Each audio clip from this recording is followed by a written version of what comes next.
Shalom guys, kita ketemu lagi dengan Bom episode keempat berarti. Episode keempat guys, setelah kalian kalau yang udah nonton episode kita terakhir yang kemarin coba. Udah ada yang nonton atau belum? Kira-kira udah yang nonton? Nah kita bertemu lagi guys, mumpung masih di Jakarta bersama Pendeta Gunawan Hartono. Mumpung masih di Jakarta guys, jadi kita manfaatkan. Kita manfaatkan langsung bom episode langsung 2 kali ya kita bikin.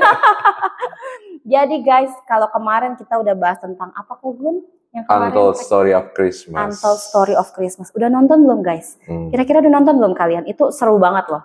Itu durasi terpanjang kita selama bom kayaknya ya. Saking serunya kita nggak nyadar ya. Nah kali ini kita mau bahas sebenarnya pembicaraan yang agak ringan-ringan ya Kogun ya, ringan-ringan ya, menengah-menengah lah ya. Tapi sebenarnya ini cukup penting untuk dibahas, terutama di gereja dan untuk tim-tim pelayan sebenarnya ya, lebih khususnya untuk tim pelayan. Jadi kali ini Bom Bincang Orang Muda kita akan membahas seputar praise and worship. Nah, jadi kita mulainya mungkin ada beberapa teman yang belum tahu dulu nih Kogun. Kita anggap ini ada yang pelayan dan ada yang juga mungkin baru mulai mau melayani mungkin. Supaya kalian nggak salah paham, pertanyaan pertama dulu deh. Apa sih artinya dari praise and worship itu sendiri Kogun? Oke. Ya, praise and worship kalau diartikan Indonesia sederhananya pujian dan penyembahan gitu ya. Nah, mungkin istilah ini hanya ada di circle gereja-gereja Pentakosta karismatik ya. Jadi kalau di luarnya gereja Pentakosta karismatik, term atau istilah praise and worship itu nggak dikenal gitu ya. Nah, biasanya orang kalau biasanya bicara praise and worship itu selalu identiknya itu dengan nyanyian. Ya, atau pelayanan di ibadah hari Minggu gitu loh. Tapi sebenarnya pengertian praise and worship itu sebenarnya lebih luas daripada hanya sekedar nyanyian atau pelayanan di hari Minggu gitu kan. Gitu. Jadi kalau sebenarnya kalau arti secara luasnya itu apa nih Kogun? Iya, praise and worship atau pujian penyembahan itu banyak banget ya definisi yang diberikan gitu ya. Tapi kalau secara simpelnya aja, sederhananya aja tentang pujian misalnya, pujian itu aku artikan seperti ini sih, menyatakan atau menceritakan kembali dengan penuh sukacita tentang apa yang sudah Allah kerjakan di dalam kehidupan kita. Itu pujian. Sama kalau kita misalnya memuji seseorang. Saya memuji Fani misalnya, itu kan karena sesuatu yang Fani sudah lakukan buat saya gitu. Nah, jadi memuji itu artinya adalah menceritakan ulang tentang tindakan-tindakan Tuhan yang dikerjakan dalam kehidupan kita dengan penuh sukacita. Nah, mungkin yang menjadi catatan Van bahwa pujian itu tidak sama dengan nyanyian gitu kan. Soalnya kalau biasanya di gereja kita ngomong mari kita memuji Tuhan, itu biasanya responnya adalah kita menyanyi. Nah, jadi pujian itu tidak tidak garis lurus dengan nyanyian. Nyanyian itu include di dalam pujian, tetapi pujian itu tidak selalu identik dengan nyanyian. Di dalam Alkitab misalnya kalau kita lihat umat Allah di dalam Alkitab itu ekspresinya macam-macam di dalam memuji Tuhan. Bisa menyanyi, bisa menari, bisa dengan teriakan, penuh dengan sukacita. Ya ada banyak sekali ekspresi itu tentang pujian gitu ya. Nah, tentang kalau penyembahan itu mungkin sesuatu yang lebih deep lagi ya. Penyembahan itu buat saya adalah adorasi. Nah, saya ini kemarin lagi cari-cari ya sesuatu, ngulik-ngulik ya. Saya tuh tertarik sama definisi yang diberikan oleh saya katakan seorang hamba Tuhan ya, Michael Houtman. Nah, dia mengatakan bahwa dalam bahasa Inggrisnya dia ngomongkan begini, bahwa worship is the art of losing self in adoration of another. Jadi terjemahan bebasnya sederhananya penyembahan itu adalah seni kehilangan diri kita sendiri di dalam pemujaan tentang orang lain. Dalam hal ini konteksnya saja adalah tentang Allah itu sendiri. Jadi apa ya? Begitu terpesona dengan seseorang, begitu sangat mengadorasi seseorang, begitu sangat memuja seseorang sampai diri kita pun seakan-akan tuh hilang lenyap di dalam adorasi atau pemujaan dalam itu. Penyembahan Nah, itu that's worship. Nah, jadi jangan sampai salah ya rekan-rekan, karena kalau yang dulu itu apalagi buat saya sangat agak tragis ya. Sebab misalnya pujian itu identik dengan nyanyi lagu cepat gitu. Worship nyanyi lagu lambat. Nah, itu praise berarti kita cari lagu yang tempo-tempo cepat. Nah, itu sebenarnya nggak seperti itu juga. Nah, worship itu lebih deep lagi, lebih luas lagi ya Fanya, karena itu bicara tentang sikap hati kita yang menghormati Tuhan, mengasihi Tuhan, dan bahkan segala tindakan yang keluar dari hati yang memuja itu. Bahkan si Michael Holtman tuh mengatakan, kalau tadi saya katakan bahwa kalau nyanyian itu kan masuk dalam pujian. Nah, kalau Michael Holtman ini mengatakan bahwa pujian itu masuk di dalam penyembahan. Jadi apa itu konteks besarnya itu adalah worship. Gitu. Jadi nyanyian masuk dalam pujian itu masuk di dalam penyembahan. Artinya waktu kita memuji itu sebenarnya adalah salah satu ekspresi dari penyembahan. Gitu.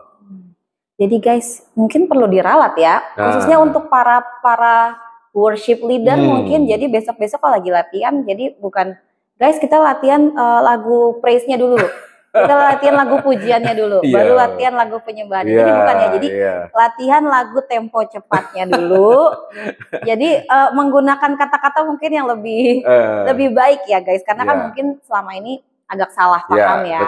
Betul. Cuman pikirnya ya udah lagu praise berarti lagu cepat, worship ya berarti lagu lambat, slow. Ternyata bukan kayak gitu ya guys ya. Jadi coba mungkin bisa diralat mulai sekarang supaya ke bawahnya makin ke bawah generasi nggak makin salah lagi ya guys, seperti yang Untold Story kemarin. Jadi dimulai dari kita dulu yang tahu supaya makin ke bawahnya nggak salah lagi ya. Sosialisasi lah ya, pelan-pelan gitu. Nah, terus untuk pertanyaan selanjutnya nih Kogun, sekarang kita udah mulai masuk dalam pelayanan ya. Apakah suatu gereja atau kita mungkin lebih tepatnya ke pribadi-pribadi yang melayani itu sendiri sih, apakah kita harus ada standar bagi seseorang untuk bisa melayani? Jelas sekali ya, karena pelayanan, saya katakannya mungkin pelayanan ibadah gitu ya, pelayanan ibadah, tim ibadah itu kan masuk kembali lagi salah satu segmentasi dari pelayanan secara umum ya di dalam Alkitab gitu. Nah kalau kita lihat di dalam Alkitab saja bahwa orang-orang yang melayani Tuhan itu pasti ada kriteria-kriteria gitu ya, ada apa itu, mungkin kondisi-kondisi atau prasyarat begitu ya, bagaimana seseorang itu bisa melayani, yang artinya sebenarnya tidak sembarang orang gitu bisa melayani. Nah kenapa? Karena pelayanan itu sendiri membawa sebuah konsekuensi yang sebenarnya cukup besar gitu. Nah secara apa ini, simple ya Van ya, sederhana, ini mungkin semuanya termasuk di dalamnya tim ibadah, itu buat saya 3 aja prasyaratnya ya. Jadi yang pertama adalah saja kondisi spiritual atau kerohanian, karena kita tuh bergerak di dalam ranah dalam tanda kutip rohani. Nah yang masuk di dalamnya ini misalnya contoh gitu ya, orang yang melayani yang pertama menurut saya jelas harus lahir baru. Nah gitu, jadi kalau nggak lahir baru gimana dia bisa melayani gitu kan. Bagaimana kalau tadi kita bicara worship itu adorasi, pemujaan, bagaimana seseorang yang belum lahir baru bisa mengadorasi Tuhan, itu jelas tidak akan bisa gitu ya. Dia nggak tahu nanti ya maksudnya. Betul. Jadi, nah ini mungkin nanti masuk ke apa pernak-pernik ya, karena ada misalnya ada orang yang pernah nanya, gimana kalau misalnya ada misalnya untuk pemain musik khususnya ya, dia belum percaya gitu, belum Kristen misalnya, tapi dia mau misalnya main di gereja gitu dan bisa memainkan lagu-lagu gereja gitu ya. Nah gimana? Boleh atau enggak gitu ya. Nah kalau saya secara pribadi itu sebenarnya ya tidak boleh gitu, karena kembali lagi ke dalam apa itu definisi dari praise and worship itu sendiri gitu kan. Misalnya pujian kan berarti menceritakan ulang tentang apa yang Tuhan sudah kerjakan di dalam kehidupan kita. Nah kalau dia sendiri belum mengalami, bagaimana dia bisa mengekspresikan itu gitu. Jadinya bukan melayani ya Kogun. Iya, jadinya tampil. Kan ya hanya playing the music gitu kan, tapi tidak bisa kita katakan sebagai pelayanan. Jadi yang di dalam ranah spiritual itu seperti itu. Beberapa misalnya di Circle Pentakosta Karismatik nambahin, misalnya sudah dibaptis Roh Kudus, harus dibaptis air lebih dulu sebagai tanda pertobatan gitu ya. Terus yang kedua buat saya adalah karakter. Ya, karakter itu penting. Kenapa? Sebab terutama tim ibadah raya itu kan tim. Ya, kalau dia punya karakter nggak bagus, itu nanti kesulitan ketika kita berkolaborasi bersama-sama, berusaha melayani, itu susah gitu. Jadi karakter itu penting. Nah, terus yang ketiga kita bicara skill, gitu ya. Skill itu bicara kemampuan, yang artinya gini, ya saya tahu sih kalau kita saya berasal dari gereja yang nggak terlalu besar juga gitu ya. Jadi kadang-kadang kalau dulu itu kan ngomongnya yang penting hatinya gitu kan. Nah, tapi saya katakan kalau tim ibadah raya misalnya dia sebagai worship leader atau singer, ya berarti dia harus punya skill, misalnya apa, tahu nada, nggak fales, ya seperti itu ya. Sebab kalau dia pimpin pujian, fales kan ya, ngikut. nah gitu kan, jadi kan agak susah. Ya hatinya sih dia ingin melayani, tapi ya maaf ya kalau skillnya memang tidak di situ, atau kita ngomong pakai bahasa lama itu talentanya nggak di situ, ya jangan di situ, karena pelayanan tuh buat saya kan bukan hanya di tim ibadah. Yang maksudnya tim ibadah itu nggak hanya worship leader, singer, atau pemain musik, masih ada banyak sekali pelayanan yang membutuhkan gitu loh orang-orang. Gitu. Bahkan kan hal kecil aja, misalnya nyambut tamu yang datang, itu kan kadang suka dianggap sepele banget ya Kogun ya, karena kan cuma jadi usher, cuma jadi kolektor, atau bahkan guys, kalian melihat ada sampah aja di dalam ruang ibadah, terus kalian bersihin itu kan termasuk pelayanan kan Kogun? Nah, jadi sebenarnya ini yang paling banyak disalah kaprah mungkin ya sama orangnya, karena mungkin yang dilihat adalah pelayanan itu yang ada di mimbar aja. Ya, yang tampil gitu kan. Yang di bawah tuh nggak dibilang pelayanan gitu. Yang di balik-balik layar gitu ya. Betul. Nah, kadang ada juga mungkin gimana kalau seandainya nih Kogun, dalam satu gereja memang tidak ada nih, mungkin kita anggaplah misalnya dalam satu tim musik misalnya. Pemain keyboard mungkin pemain bass mungkin nah ternyata mungkin pemain drumnya ini skillnya bukan di situ misalnya, tapi nggak ada nih, kalau itu ya kosong. Nah kalau gitu gimana Gugun? Apakah tetap harus dipaksakan? Kalau saya secara pribadi kan gini Fania, saya tidak dalam artian bahwa misalnya musik itu harus lengkap misalnya. Saya ini tergantung kebijaksanaan tiap-tiap gereja lokal ya dan tiap-tiap gembala. Tapi saya secara pribadi lebih prefer, lebih baik kita memakai alat musik atau apa itu istilahnya instrumen yang simple dibandingkan misalnya lengkap tapi misalnya nggak excellent misalnya, atau tadi misalnya nyomot orang belum percaya misalnya. Saya lebih mending apa ya, mungkin keyboard tunggal atau gitar, apa itu istilahnya kalau Jawa itu ngomong gitar bolong ya, gitar akustik ya, gitar akustik seperti itu. Bahkan dalam berbagai kesempatan saya pernah ngomong ini, bahkan kalau sampai nggak ada yang bisa main, ya udah kita akapela aja gitu kan. Maksudnya kita nyanyikan apa ya, mungkin lagu-lagu yang tidak membutuhkan yang aneh-aneh, yang membutuhkan instrumen yang aneh-aneh, lagu-lagu yang sederhana gitu. Kembali lagi karena apa itu ya, kembali bicara tentang memuji, menyembah, menyanyi, itu kan bukan, sebenarnya yang penting kan bukan masalah suasananya yang heboh atau apa gitu kan, tapi adalah esensinya, pengucapan syukur gitu kan kepada Tuhan, itu yang penting sih.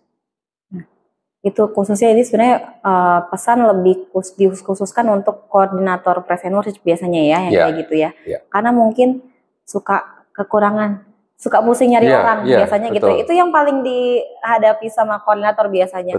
Udah saking nggak ada orang, akhirnya pilihannya antara nyabut dari luar atau ya pakai yang ada tapi dengan skill yang ya oke gitu daripada nggak ada gitu. Skillnya kalau maksudnya masih mungkin nggak terlalu excellent banget tapi masih oke ya nggak apa-apa gitu. Tapi kalau misalnya itu justru misalnya membuat dinamika ibadah itu sendiri jadi nggak nyatu, semakin berantakan. Ya kalau saya mending nggak usah gitu loh. Itu pesan khusus nih, pesan tersembunyi nih. Nah terus tadi kan Kogun ada singgung soal skill. Ya. Kalau kita sekarang bicara nih, apa sih atau mungkin bukan apa ya, seberapa besar porsinya kepentingan dari skill versus urapan? Nah porsinya nih harus kayak gimana nih Kogun? Ya sebenarnya skill dan urapan itu buat aku ya dua-duanya penting ya. Sebab kalau urapan tuh kan, kalau definisi urapan tuh kan mungkin perlu didefinisikan ya, kemampuan supranatural yang diberikan Tuhan kepada seseorang untuk melayani, itu jelas penting sekali gitu ya. Sebab kita ini melayani walaupun kelihatannya dalam tanda kutip sesuatu yang apa itu ya, bukan yang ngeroh, bukan ngusir setan misalnya kayak gitu ya. Tapi buat saya setiap tindakan di dalam pelayanan itu sifatnya adalah spiritual dan supranatural. Jadi unsur urapan itu dibutuhkan. Bahkan buat saya kalau kita baca di dalam Alkitab misalnya bahwa di dalam kitab Keluaran itu ada seorang namanya Bezalel dan Aholiab yang membangun kemah suci, tabernakel Musa misalnya. Itu kan berurusan dengan hal-hal yang sifatnya sangat fisikal sekali gitu kan. Mungkin buat tenda, buat tirai gitu kan, buat meja, buat perkakas-perkakas. Tetapi Alkitab katakan bahwa Tuhan itu mengurapi mereka gitu. Jadi buat saya pengurapan itu harus ada gitu, nggak boleh nggak ada gitu kan. Bahkan hal yang sifatnya fisik, layanan fisik sekalipun yang nggak kelihatan misalnya multimedia misalnya, itu tetap membutuhkan anointing, pengurapan gitu deh. Nah, skill atau kemampuan, ability itu juga penting juga karena Alkitab misalnya katakan di Mazmur misalnya Daud mengatakan petiklah kecapi dengan baik-baik. Kalau ITB kita katakan petiklah kecapi dengan baik-baik. Kalau dalam bahasa Inggrisnya dikatakan playing the harp skillfully misalnya. Berarti dengan skill, dengan kemampuan. Skill itu penting, Van. Jadi misalnya Fanny ini kan pemain musik ya, pasti akan lebih ngerti lah. Jadi misalnya kalau kita skillnya nggak memadai gitu ya, terus kita main alat musik gitu ya, kita kan nggak bisa dalam tanda petik nggak bisa ngeflow. Karena misalnya kalau skill kita pas-pasan, berarti fokus kita betul-betul misalnya di chord, bagaimana memastikan setelah ini apa ya, setelah ini apa, setelah ini apa gitu ya. Tapi kalau kita sangat skillfully dalam hal itu, maka kita akan lebih mudah di dalam mengalir, misalnya di dalam dinamika pujian dan penyembahan gitu. Nah itu salah satu kenapa sih skill itu dibutuhkan gitu ya. Jadi kalau saya ditanya skill sama urapan, mana yang lebih penting? Buat saya nggak bisa milih gitu. Maksudnya ya skill atau urapan, ya dua-duanya harus berjalan bersama. Harus berjalan bersamaan. Gitu. Kalau permasalahannya misalnya Kobun, ini kan aku juga dengar dari temanku misalnya, jadi dia berkendalanya seperti ini. Dia koordinator, terus masalahnya dia kan harus nurut sama gembala nih Kobun, sebagai pimpinan tertinggi dalam gereja. Kalau gembalanya tetap bilang, udah suruh pelayanan. Tapi dia tahu secara skill orang itu belum mencukupi di situ. Apakah dia harus memaksakan ikut gembala, atau kadang kan kalau ditolak nanti bilangnya nggak nurut sama gembala. Ya itu kembali lagi sangat disayangkan ya kalau sampai saya cuma ngomong begini, kalau ada rekan-rekan gembala yang juga dengerin ini gitu, seorang gembala itu juga harus ngerti ya, kalau buat saya memang profesi, kalau saya boleh sebut sebagai profesi pendeta atau gembala ini adalah profesi yang menurut saya membutuhkan banyak 1001 skill kali ya. Walaupun tidak harus expert gitu ya, tapi dia harus ngerti misalnya. Kalau kita seorang gembala, seorang pendeta misalnya, kalau walaupun kita tidak expert banget di dalam musik, kita harus ngerti enggaknya musik itu seperti apa ya. Harus ngerti juga ilmu liturgi itu seperti apa, sejarah musik itu seperti apa. Sebenarnya kita di sekolah kita diajar kok hal semacam itu. Ya mungkin nggak tahu kalau ada pendeta-pendeta yang mungkin nggak masuk kali waktu itu atau nggak ngambil.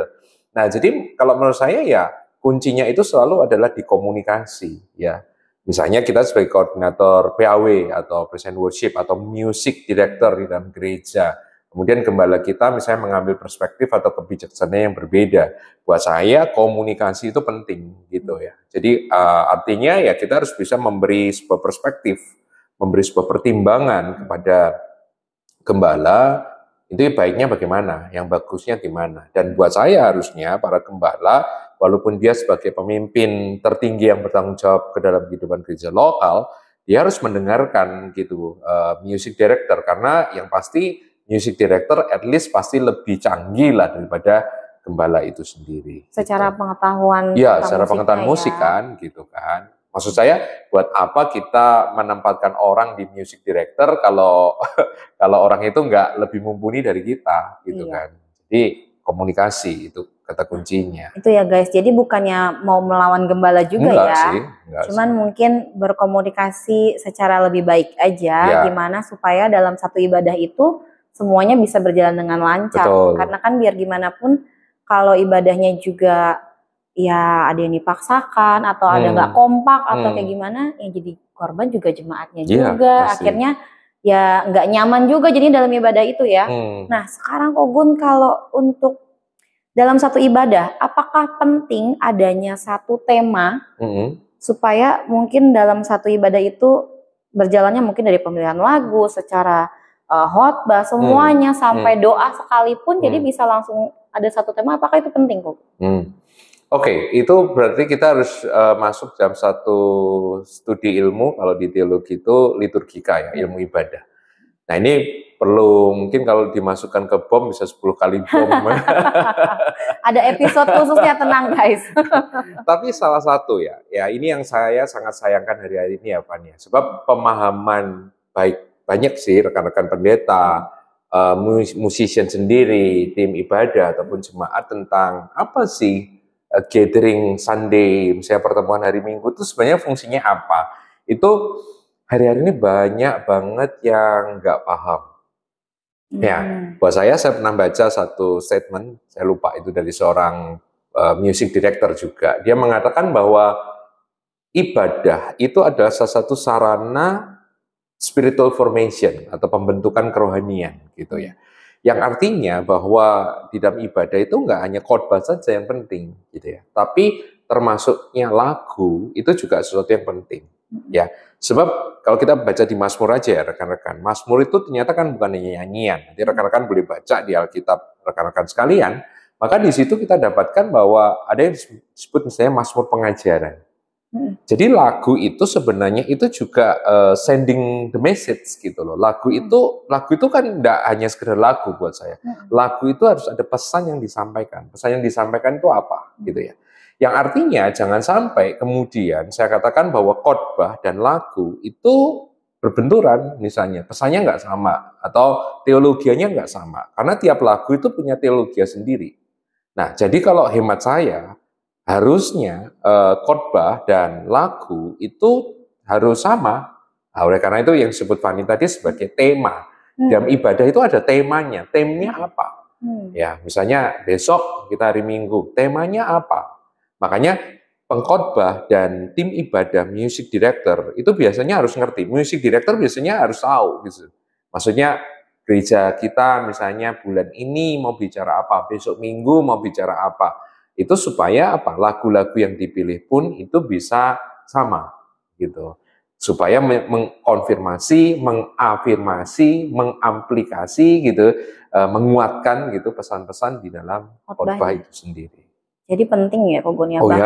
Bahkan kan biasanya habis setelah firman ada beberapa gereja yang mungkin masih ada doa syafaatnya. Mungkin kan itu jadi bisa masuk dalam satu tema yang sama juga. Jadi mungkin khotbahnya tadi tentang apa, kayak Kogun misalnya kemarin tuh bawa tentang kebangunan rohani. Mungkin itu bisa dibawa juga dalam pokok doa syafaatnya juga seperti itu. Betul. Jadi ibadah itu sebenarnya harus dirancang sedemikian. Makanya ada seorang hamba Tuhan yang bergerak di ilmu liturgi, baik saya nggak terlalu ingat namanya gitu ya. Dia mengatakan bahwa kalau di kita mungkin lebih ke WL ya, pemimpin pujian. Kalau di Barat mungkin music directornya gitu ya. Jadi itu dia katakan kita ini adalah arsitek ibadah. Jadi ibadah itu seperti rumah. Jadi kita harus punya arsiteknya, harus masuknya itu dari mana, pintunya apa, terus mungkin sofanya itu seperti apa. Jadi idealnya ya Fanya, kalau buat saya, ibadah itu dimulai bahkan sebelum waktu ibadah itu sendiri. Buat saya dari awal, tadi kalau disebut sebagai penerima tamu, walaupun saya nggak suka arti itu sebenarnya penerima tamu, tapi penyambut lah, welcoming lah, kita nyebutnya welcoming. Itu sudah merupakan bagian dari tim ibadah. Jadi dari awal, dari sebelum mulai, dari jemaat datang, sampai kemudian jemaat pulang, itu harus menjadi satu rangkaian yang apik buat saya, yang beautiful, yang indah gitu, yang alkitabiah. Nah ini yang hari-hari ini menurut saya sangat kurang banget gitu. Contoh, saya lihat ada banyak Ada pemimpin pujian tuh yang pick up lagu itu hanya sekedar misalnya gini, lagu ini lagi ngetren misalnya, atau dia lagi seneng lagu itu, atau misalnya saya nggak tahu, mungkin dia lagi berkunjung ke gereja yang lain, dia lihat itu kok apik banget gitu ya. Buat saya nggak harus begitu sih gitu. Ya, jadi harus betul-betul seorang pemimpin ibadah itu harus sangat-sangat memperhatikan banyak hal. Ya. Kalau misalnya nih Kogun, ada juga kan yang kadang dari pengkhotbahnya sendiri, berarti kan kalau kayak gitu antara dari gerejanya memang sudah menentukan tema, atau kalau enggak berkomunikasi dengan pembawa pengkhotbah, tema apa yang dia lagi mau bawa. Kalau misalnya dari pengkhotbahnya juga, nanti aja lihat Roh Kudus mau bicara tentang apa. Nah, itu gimana itu tuh? Itu yang memang sulit gitu ya. Tapi kalau saya ngajarin teman-teman di tim Praise and Worship, tim ibadah, itu saya selalu memberi nasihat kepada teman-teman WL itu selalu berkoordinasi dengan preacher atau pengkhotbah gitu ya. Jadi aktif menghubungi gitu ya. Misalnya kalau misalnya 4 hari atau 3 hari masih belum dapat, ya at least berarti ya H-1 lah sampai dipastikan seperti itu. Tapi kalaupun misalnya preachernya memang nggak kasih tema, ya harus ready gitu ya. Makanya seorang worship leader itu kan harus punya bank lagu yang juga banyak gitu ya. Musician itu juga harus ngerti lagu yang banyak. Jadi WL atau pemimpin penyembahan itu selama preachernya khotbah, dia juga harus, selain dia atentif pada khotbah yang dibawakan, dia harus mulai mikir nih, kira-kira kalau ini mau nyanyi, setelah ini nyanyi apa gitu kan. Dia harus siapin gitu. Dan mungkin juga kan WL itu kan nggak mungkin ditunjuk dadakan ya, apalagi dengan gereja-gereja sekarang kan pasti udah ada jadwalnya. Berarti sang WL itu sendiri pun juga udah harus mempersiapkan diri. Mungkin 1 minggu atau 2 minggu sebelumnya, atau mungkin kalau memang jadwalnya udah keluar 1 bulan, ya berarti udah bisa mempersiapkan. Mungkin aja kalau memang pengkhotbahnya nggak kasih tema, kalau dia memang mempersiapkan diri, dia fokus mau ditanya sama Tuhan kira-kira lagu apa, bisa aja connect sama pengkhotbahnya ya. Itu sering terjadi banget seperti itu. Iya ya, nggak janjian, tapi ternyata connect. Iya, betul. Nah, itu pentingnya tadi urapan itu ya, Jadi bukan hanya skill, tapi urapan itu pentingnya ada peranannya di situ juga. Makanya kan keren kan kalau misalnya skillnya dia bank lagunya banyak, dia bisa nyanyi lagu apa saja misalnya, karena sudah terlatih misalnya.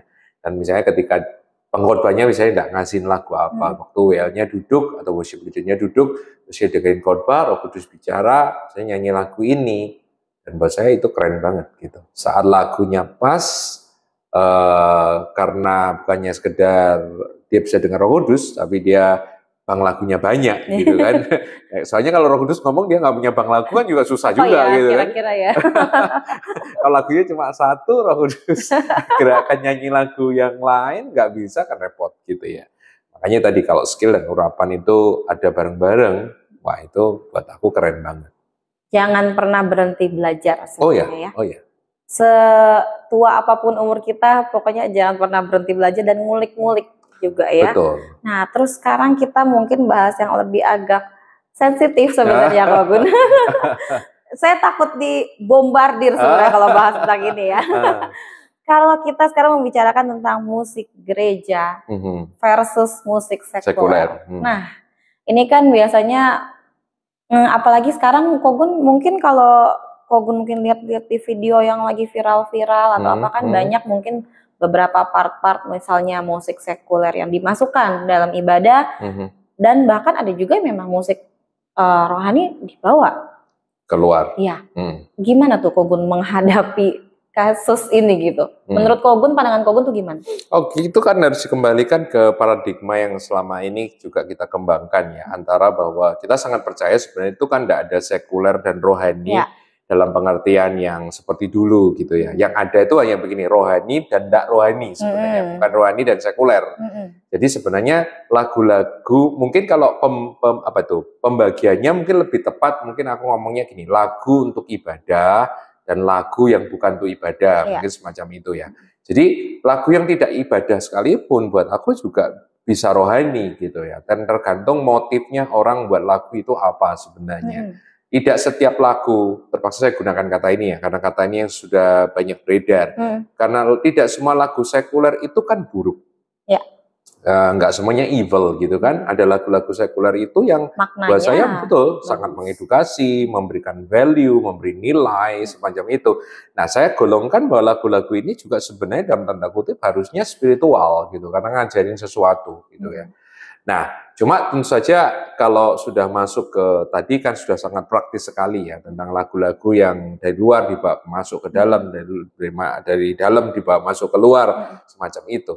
Jadi kalau saya secara pribadi misalnya, saya sangat percaya begini sih, bahwa orang yang punya Roh Kudus, karena Roh Kudus itu adalah creator, pencipta. Dari creator kita dapatkan kata kreatif ya. Jadi saya sangat percaya orang yang dipenuhi Roh Kudus dan orang yang punya hubungan yang baik dengan Tuhan itu adalah orang yang paling kreatif sebenarnya. Jadi kalau buat saya ada gini aja sih, kenapa sih kamu harus ngambil nada dari luar gitu loh? Karena aku percaya bahwa kalau kita ini betul-betul dengan Tuhan bagus, harusnya itu Tuhan bisa kasih kita lagu-lagu yang lebih baik daripada lagu-lagu orang yang nggak punya Roh Kudus gitu loh. Ya, jadi bukannya nutup sama sekali enggak sih, cuma buat saya kenapa enggak kita memikirkan dan beriman kepada sesuatu yang lebih gede lagi. Karena misalnya kalau saya belajar ya Van ya, Martin Luther misalnya, itu lagunya yang sangat terkenal di buku Kidung, saya rasa kalau teman-teman dari ngerti Kidung, itu kan ada yang judulnya Our God is Mighty Fortress gitu ya, Allah kita tuh benteng yang teguh gitu. Nggak tahu kalau di Kidung Pujian nomor berapa itu ya. Itu asalnya sebenarnya lagu itu notnya ya, itu diambil Martin Luther dari lagu-lagu yang ada di bar, yang ada di Jerman pada waktu itu. Karena lagu itu sudah ngepop gitu loh, nadanya ngepop, sama Martin Luther diambil, dikasih syair yang baru. Nah, itu. Jadi kalau kita lihat dari sejarah seperti itu, ya buat saya secara pribadi tidak masalah, tapi kembali lagi harus tetap selektif. Karena saya sangat percaya bahwa sebuah lagu itu diciptakan, itu juga pasti ada filosofi, ada spiritnya ya. Kalau saya secara pribadi menanggapi lagu dari luar masuk ke dalam itu sifatnya mungkin adalah hati-hati ya, caution ya, maksudnya nggak asal ini enak ambil, nggak hanya gitu. Nah, tapi sebaliknya, bagaimana dengan lagu yang di dalam, misalnya not-not yang kita peroleh waktu penyembahan misalnya, itu dibawa keluar. Kalau buat saya itu is okay banget, gitu loh. Ya, is okay banget. Karena saya sangat percaya, nanti mungkin ke pertanyaan-pertanyaan berikutnya, saya sangat percaya bahwa Tuhan itu ingin juga melayani orang-orang yang ada di luar itu lewat musik. Musik yang berasal dari Tuhan. Ya, semacam itu. Jadi kurang lebih kalau jawaban saya seperti itu. Berarti nggak masalah nih Kogun kalau dia misalnya lagi bawa lagu yang non rohani, manggung kan sekarang kan lagi viralnya kayak gitu. Terus tahu-tahu misalnya part tertentu, tahu-tahu dia melenceng bawa ke part refrainnya lagu rohani. Nah, is it okay atau? Buat saya is okay. Kalau justru keluar buat saya is okay. Gitu ya. Tapi yang dari luar yang dibawa ke dalam ya? Itu yang harus beware gitu kan. Secara nggak langsung kita jadi kayak lagi penginjilan gratis gitu ya kalau bisa dibawa keluar. Iya, ada seorang hamba Tuhan juga, namanya kalau nggak salah Sally Mongo Heller atau siapa gitu. Dia kasih term yang namanya worship evangelism. Jadi penginjilan itu lewat worship. Penginjilan itu lewat presence. Penginjilan itu lewat lagu. Gitu. Dan harusnya buat saya itu yang harus terjadi sih, gitu. Nah, mungkin ada pertanyaan tambahan nih Kogun, karena kita masih bahas tentang ini. Aku jadi teringat, maksudnya ada beberapa teman-teman yang ada pro kontra juga tentang kan belakangan ini masih ada banyak juga yang bikin mungkin suatu ibadah ya, ibadah praise and worship seperti itu tempatnya bukan di gereja, di luar gereja, tapi bikinnya di bar gitu. Menurut pandangan Kogun gimana? Ini karena pro kontra banget waktu itu pas aku bacain komen-komennya, ada yang ngomong, kok kenapa sih harus nyari tempatnya kayak gitu? Apakah nggak ada tempat? Gitu, iya, apakah nggak ada gitu. tempat lain yang lebih oke untuk melakukan ibadah seperti itu? Kenapa harus di situ? Tapi di balik itu ada juga yang ngomong, Lah, kan ibadah bisa di mana aja. Nah, menurut Kogun tuh gimana tuh kalau kayak gitu? Nah, semua itu kembali ke motif ya. Kalau buat saya itu kembali ke motif rohaninya semacam apa gitu. Jadi ini yang memang harus ini memang sulit karena motivasi itu kan di dalam hati. Kita Nggak ada kan yang nggak ada tahu tahu. kecuali Tuhan dan orang itu gitu. Orang itu sendiri. Orang itu sendiri juga kadang-kadang mungkin gua juga nggak jelas motivasi hatinya itu apa, itu kadang-kadang kita kan merasa ini fine kok, tapi kadang-kadang kita itu lupa bahwa ternyata kalau kita mau buka lagi motivasi kita yang kayaknya fine itu ternyata bisa egois misalnya seperti itu gitu ya. Jadi kalau secara teori umumnya ya, generalnya ya, saya katakan ya nggak masalah gitu ya. Kalau memang tempatnya adanya itu gitu kan. Lah kalau misalnya ada tempat yang misalnya khusus atau gereja yang bisa disewa atau tempat yang lebih umum misalnya, ya pakai aja tempat-tempat seperti itu. Tapi kalau tempat-tempatnya memang tidak ada misalnya, atau mungkin kan banyak kasus ya Pak ya, kita kan nggak ngerti. Bisa aja misalnya bahwa gereja tertentu masih dalam perintisan, terus misalnya pendetanya kenal sama pemilik bar atau diskotik, misalnya temen, kita kan nggak ngerti ya, terus tiba-tiba udah pakai aja di tempatku, nggak apa-apa. Lah sementara kalau dia harus sewa ke tempat lain nggak bisa misalnya, ya buat saya is okay. Gitu. Balik lagi ke tujuannya dan alasannya apa ya? Iya, kalau place tuh buat saya nggak masalah sih. Tempat itu buat saya nggak masalah. Berarti kita sebagai anak Tuhan nih guys, mungkin lebih menjaga ketikan kita juga ya, apalagi terutama di sosmed ya, kadang juga kan ngelihatnya, lah kok malah jadi sesama Tuhan, sesama anak Tuhan yang malah berantem gitu jadinya ya. Jadinya kan jadi nggak enak juga kalau dibaca ya, gimana lah ini mau menangkan jiwa tapi malah di dalamnya malah sesama anak Tuhan ya berarti. Ya masing-masing itu buat saya bertanggung jawab ya di hadapan Tuhan. Itu yang pasti ya, harus bertanggung jawab. Karena di ayat Alkitab Paulus di Korintus tuh ngomong bahwa setiap kita tuh harus memberi pertanggungjawaban diri kita masing-masing kepada Tuhan. Saya tidak akan dituntut Tuhan untuk memberikan pertanggungjawaban tentang pelayanan Fani. Apalagi kalau saya dengan Fani misalnya tidak di dalam satu gereja lokal, tidak di dalam satu komunitas. Itu dalam tanda kutip sebenarnya ya memang urusan kita pribadi, lepas pribadi ya. Karena saya juga kan nggak ngerti. Kebanyakan kita ini kan gini ya Van ya, kita ini menghakimi seseorang tanpa kita itu mengerti betul sebenarnya yang dihadapi orang tersebut apa, situasinya seperti apa, konteksnya seperti apa. Beberapa waktu ini saya dapetin kutipan sangat bagus sekali dari seorang rekan hamba Tuhan dari India. Dia ngomong gini, don't judge the grace of God in life of our brother gitu loh. Jangan menghakimi anugerah Tuhan yang sedang bekerja dalam kehidupan saudara-saudara kita. Kita nggak pernah tahu. Kecuali kita betul-betul connect, kita ngerti betul, dan kalau kita ngerti itu salah, ya kita wajib untuk mengingatkan. Bahkan orang yang bersama kita 24 jam pun belum tentu ya, tahu. Kita kan nggak bisa exactly 100% tahu sebenarnya apa yang sedang dihadapi dan apa yang sedang Tuhan kerjakan dalam kehidupannya. Jadi sangat harus hati-hati. Bukan berarti tidak boleh mengkritisi atau tidak boleh menasihati atau tidak boleh bertanya, gitu. Boleh, ya, tapi harus sangat hati-hati. Kira-kira membangun atau tidak? Ya, itu pasti. Kira-kira akan menimbulkan benar atau tidak? Itu yang pasti benar atau tidaknya itu loh. Benar atau tidak? Terus kalaupun benar, cara kita menyampaikan itu bagaimana? Timingnya seperti apa? Kadang kan soalnya kita ngomong langsung sama kita baik ketik kan beda ya kadang bisa maksudnya ya. Makanya kalau buat saya mengkritisi di media sosial itu sangat-sangat jelek ya. Secara ilmu komunikasi itu sebenarnya sangat jelek banget. Gitu. Satu pesan terakhir lah Kogun. Ini kan kita episode BOM ini tentang PAW ini untuk mengakhiri tahun di 2024. Apa sih pesan Kogun untuk teman-teman para pelayan deh, teman-teman pelayan yang ada di gereja untuk menyambut tahun 2025, ada pesan-pesankah dari Kogun? Saya tuh rindu gini ya Van ya, terakhir itu saya rindu ada kebangunan rohani di dalam peribadatannya, di dalam liturgi ya. Sebab saya melihat terutama dalam circle kita Pentakosta Karismatik, ini ibadah-ibadah kita ini buat saya sangat low banget gitu loh, kualitasnya itu sangat low banget. Jadi saya tuh mengharapkan banget supaya satu mungkin ya, bahwa teman-teman pelayan ibadah, worship leader, singer, pemain musik, itu harus betul-betul dimuridkan. Ini yang saya lihat itu di banyak gereja tuh nggak ada gitu loh. Jadi mereka tuh hanya sekedar melayani, tapi tidak dimuridkan. Ya, jadi ya tolong para gembala, rekan-rekan gembala, pendeta, ya dari tim juga teman-teman yang melayani ibadah, ya memberilah diri dan masuklah di dalam pemuritan ini, karena ini sangat penting banget. Ya, karena kita ini kan di front line ibadah, jadi kita tuh harus sangat penting banget.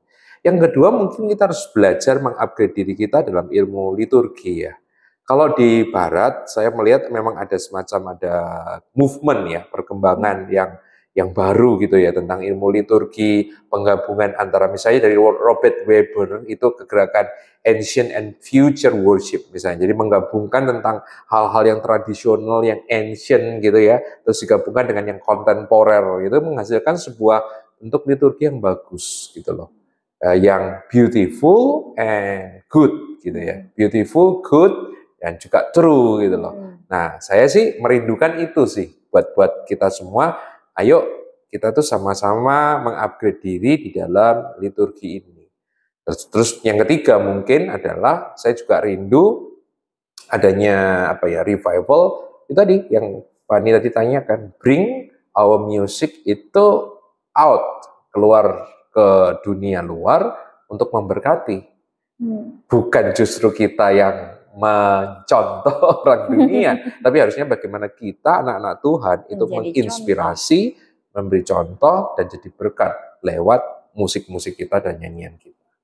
Keluar dari zona nyaman ya, Kogon ya. Oh iya pastilah. Nah. Jadi mungkin ada beberapa yang mungkin masih agak aku sebutnya mungkin sangat tradisional atau mungkin bahasa saya sangat minimalis ya Pan ya. Contoh beberapa terakhir ini saya sering ngomong sama beberapa rekan pemusik gitu ya, pemimpin pujian gitu ya. Saya ngomong gini, beberapa koordinator sih, teman-teman saya itu koordinator, music director gitu. Saya ngomong, tugasmu sebagai music director di gereja itu bukan cuma bikin jadwal, bukan cuma main keyboard, bukan hanya main drum atau main gitar gitu loh.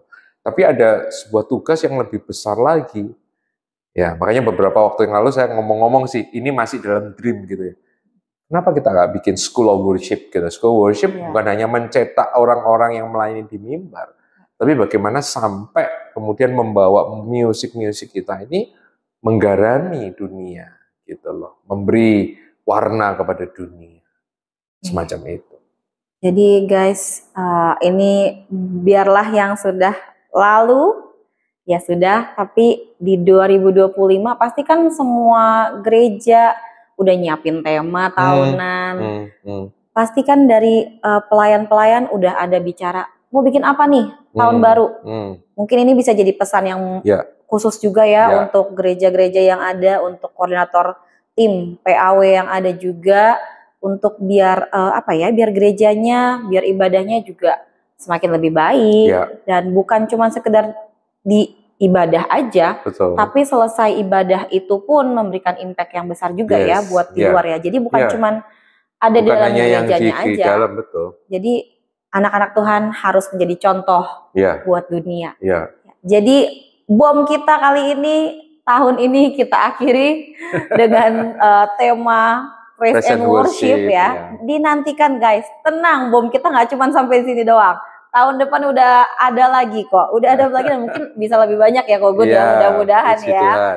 Tahun depan kita akan ada lagi bom lagi dengan tema yang lebih seru-seru lagi mungkin. Dan mungkin narasumber yang lain. Ada yang mau daftar mungkin jadi narasumber boleh.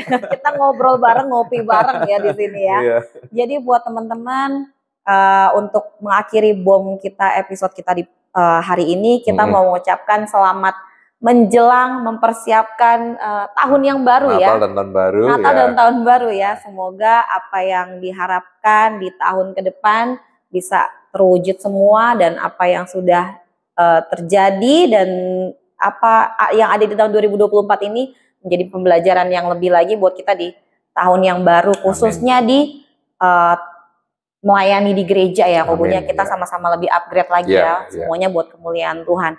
Oke guys, jadi sekian dulu episode bom kita hari ini. Jangan lupa di-share ke teman-teman yang ada supaya pesan ini nggak cuma nyampe di kalian aja, tapi bisa memberkati banyak orang.